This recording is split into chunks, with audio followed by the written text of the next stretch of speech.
Obrigado. Para declarar voto, Rose Frigeri.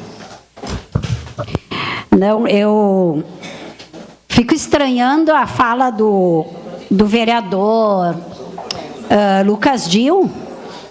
Eu fui até pesquisar para ver se eu me atrapalhei o que era assodado, né? Porque assodado é apressado em demasia.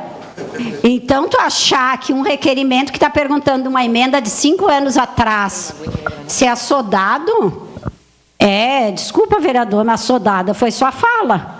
Porque 5 anos essa emenda, não temos retorno e achar que está precipitado esse requerimento, a reunião de hoje à tarde, mais uma vez, tenho certeza, não vai ter resposta para essa emenda, porque na outra, o vereador, acho que o vereador Lucas Gil estava presente, o vereador, não me lembro qual outro vereador, talvez, não sei se o Fiuza estava, o Valim estava com o Edson da Rosa, ele não sabia absolutamente nada, porque ele estava entrando. Com certeza, talvez agora ele saiba mais. Mas eu quero, não sei se foi percebido aqui, a gente precisa dessa informação desde 2020.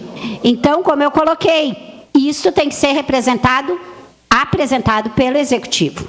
E também quero fazer uma ressalva aqui, eu acredito que a secretária Margarete está empenhada sim, não é de hoje também que eu converso com ela, mas exatamente por isso, não dá para delegar para um secretário, para outro secretário, para outro, quando a discussão é inclusive de governo. Por isso esse pedido, e eu peço que aprove, né, que a gente está muito atrasado, né, e talvez o emprego da palavra foi equivocado.